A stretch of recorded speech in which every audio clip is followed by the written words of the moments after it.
Everybody, welcome back to another video. Today I'm going to be giving you guys a full comprehensive review over the vintage Star Wars Empire Strikes Back Dagobah playset. So excuse any awkwardness you might find in this video. I'm doing it on the floor and I kind of have to hunch over to be able to reach everything because again I'm on the floor. But that's okay. Playsets are a little bit difficult to review just because they're relatively large and I'm not set up really to review at this angle, but just go with it. Thank you so much for clicking on this video and stuff, and yeah, let's get into it. So if you follow me on Instagram, you got a sneak peek on this Dagobah playset. This is something that I got with my birthday money from my mother-in-law, and I actually piece parted together this set. It's cheaper to do it that way for some reason, so I don't have the instructions and I don't have the box, but I kind of bought all of the little extra things that tend to get lost on this playset. I bought them extra and then bought just a normal playset, and it ended up only being about $100, so I won't complain.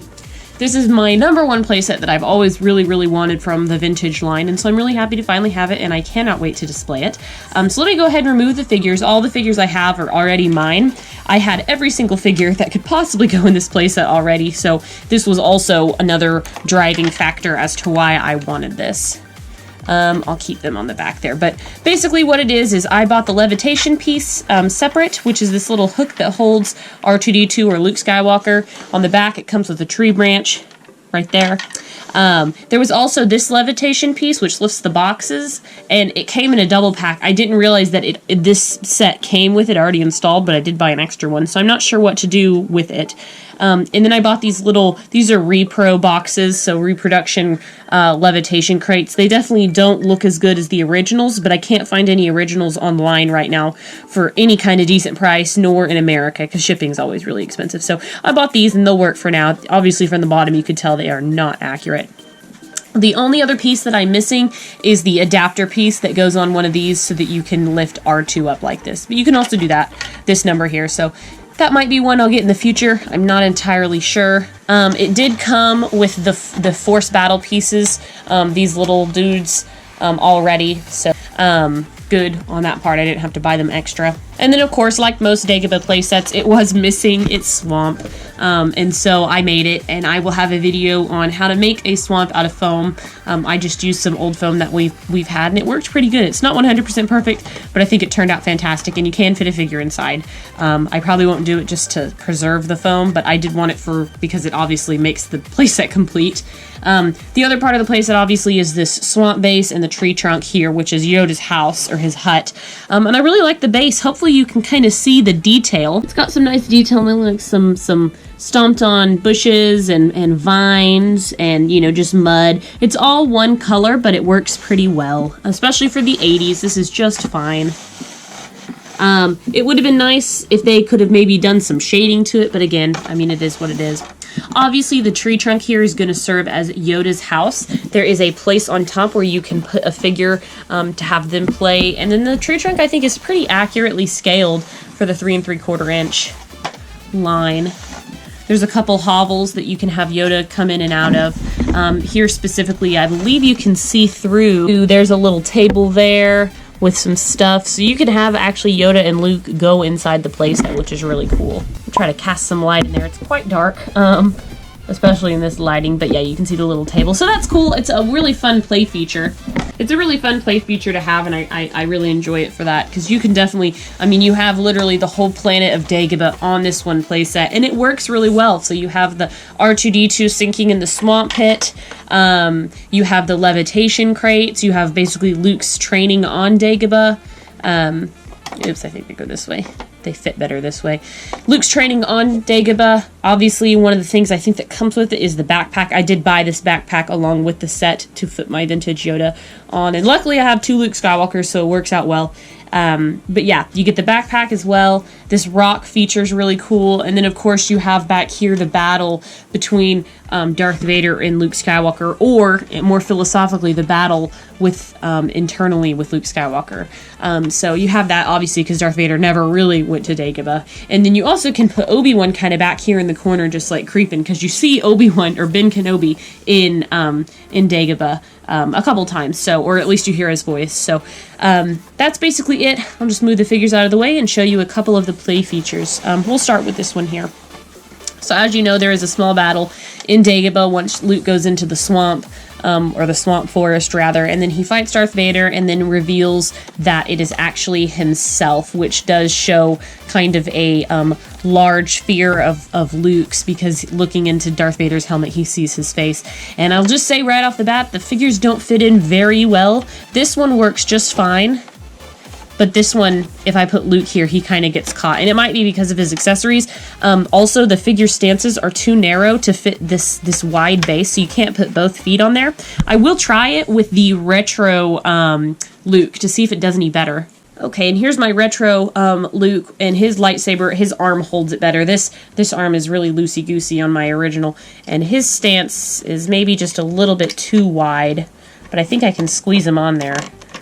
There we go, yep. Of course, he faces the wrong way. Let's see if I can move him around. I just dropped his blaster.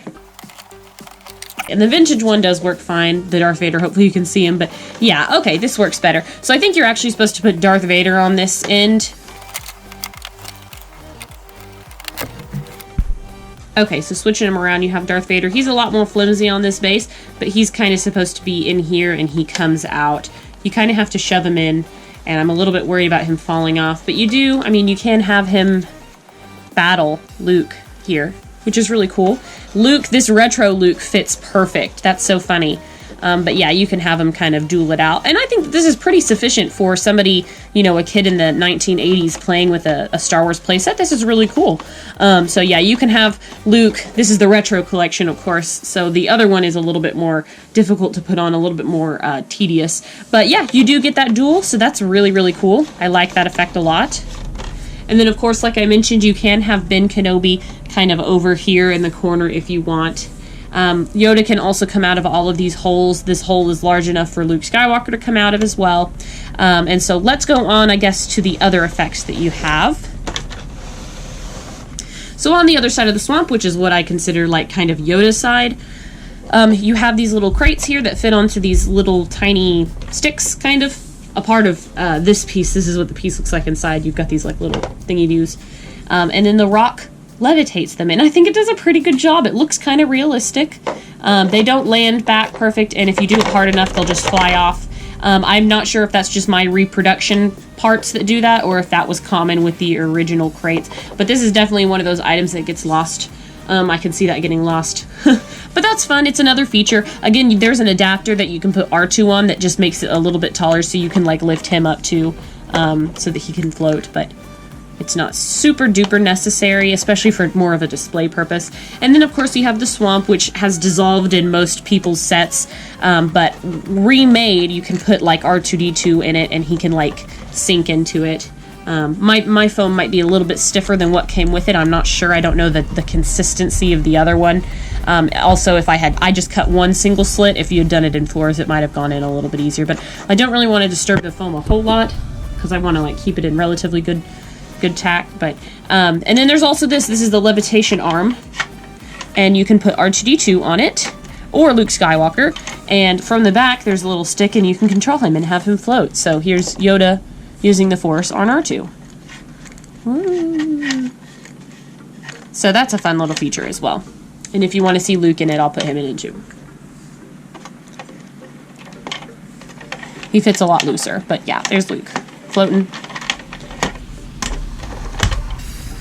So that's about it in terms of, you know, everything that the playset can do. This is obviously one that I don't particularly plan on playing with, but I really, really wanted because I wanted to display it, and I love the fact that you can do so much with it in terms of play. I think that's great. Also, one other thing to note, since Yoda does come with a little snake, if he's in Luke's backpack, he doesn't really need it, and so you can actually add the snake to help enhance your scenery. And also you can like lean his little cane up against the door just like that. And so you can have some like decoration with the scene as well. But overall, I think it's a really cool set. I'd love to pick up the box one day if I can find it for cheap, just the box only and maybe the instructions. just for posterity's sake. But overall, I think it's pretty cool. So thank you guys so much for watching and tuning in for this review. And I'm really interested to know, is this something for you older collectors? Did y'all have this as a kid? I know a lot of the Star Wars playsets were really expensive for families at the time, even in America. That's totally understandable. But yeah, if anybody had this, let me know. I always like hearing about it, and I'm excited to add this to collection. I cannot wait to display it and get it on a shelf.